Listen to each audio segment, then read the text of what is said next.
आइए आपको दिखाते हैं ये बातचीत। भारत और संयुक्त अरब अमीरात का रिश्ता एक ऐसे दो दोस्तों का रिश्ता है जिसकी नींव पर दोनों देशों के आम लोग जो एक दूसरे के देशों में रहते हैं वो एक ऐसी दोस्ती का आने वाले भविष्य बना रहे हैं जिसकी नींव बहुत पहले से रखी गई है, लेकिन प्रधानमंत्री नरेंद्र मोदी ने अपने सिरे से उसे मजबूत जरूर किया। और अब जब प्रधानमंत्री का दौरा हो रहा है संयुक्त अरब अमीरात के लिए, हमारे साथ बातचीत करने के लिए भारत के एम्बेसडर यहाँ पर संजय सुधीर साहब हैं। बहुत बहुत स्वागत है आपका आज तक पर। मेरा पहला प्रश्न आपसे यही होगा कि ये पीएम का पिछले 7-8 महीने में सिर्फ तीसरा बड़ा दौरा है यहाँ का। ये बताता है कि पीएम किस तरह से इस रिश्ते को देखते हैं, लेकिन इस बार 2-3 खास चीजें हैं कि एक मुस्लिम देश में हिंदू मंदिर का उद्घाटन करने के लिए पीएम आ रहे हैं, आईआईटी दिल्ली के अबू धाबी प्रीमाइसेस में वो जा रहे हैं। किस तरह से ये रिश्ता मजबूत हो रहा है और ये जो 2 बड़े इवेंट्स हैं इसको आप किस तरह से समझाएंगे? जैसा आपने कहा, ये रिश्ते तो बहुत पुराने रिश्ते हैं, लेकिन पिछले 10 साल में आपने देखा होगा कि इन आपसी ताल्लुकात में एक ट्रांसफॉर्मेशन हुआ है, एक बहुत बड़ा ट्रांसफॉर्मेशन हुआ है।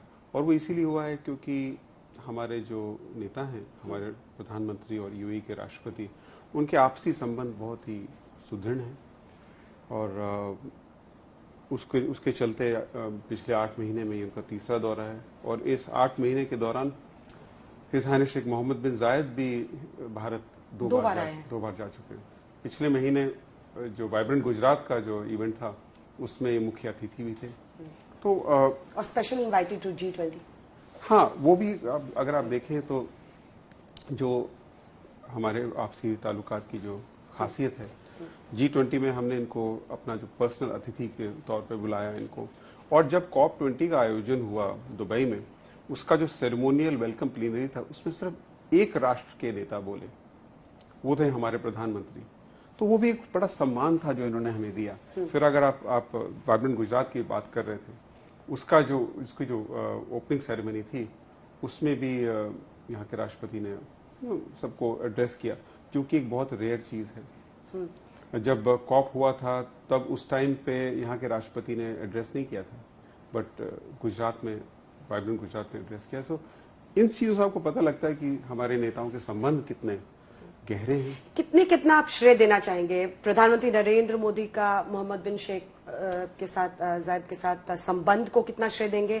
यहाँ पर जो भारतीय कम्युनिटी है बड़ी तादाद में है उसको कितना श्रेय देंगे? और एक मुस्लिम देश होते हुए एक मंदिर के लिए खुद जब रूलर जमीन दे तो इसको किस तरह से समझना चाहिए? आपने काफी सारे सवाल कर लिए इसमें, इस एक सवाल में। देखिए, ये जो ट्रांसफॉर्मेशन हुआ है पिछले 10 सालों में, ये लीडर्स के विजन का नतीजा है। जो उनके आपसी घनिष्ठ ताल्लुकात हैं वो उसमें मदद करते हैं। जो हमारे 35 लाख भारतवासी यहाँ हैं वो काफी देर से हैं, और उनका हमारे आपसी ताल्लुकात में बढ़ने में उनका अपना एक हिस्सा है। उनका इस देश के विकास में अपना एक योगदान है। तो ये सब है। और बट जो आप देख रहे हैं अभी, ये बड़ी स्पेशल चीज है, क्योंकि जो मंदिर की आप बात कर रहे हैं, यूएई का इथॉस एक थोड़ा सा अलग इथॉस है। जो यहाँ के फाउंडर ऑफ द नेशन थे, father of the nation, founder of the UAE Sheikh Zayed, उनका इथॉस बड़ा सेकुलर इथॉस था। इसलिए आज आप देखेंगे इस देश में गुरुद्वारे, मंदिर, गिरजाघर, हर तरह के प्लेसेस ऑफ वर्शिप हैं। इवन ज्यूइश सिनेगॉग्स भी हैं यहाँ पे। तो उसके चलते मंदिर पहले भी थे। और ये जो मंदिर है ये बहुत खास मंदिर है। इसलिए खास है क्योंकि जब प्रधानमंत्री का पहला दौरा हुआ सन 2015 में, उसमें हमारे नेताओं की आपसी बातचीत के बाद निर्णय हुआ कि ये मंदिर बनेगा। और इस मंदिर के लिए करीब 27 एकड़ जमीन दी गई यूएई सरकार की तरफ से। और इसके अलावा जो भी सहायता हो सकती थी वो करते रहे। और इसके चलते आज वो मंदिर आप सबके सामने है।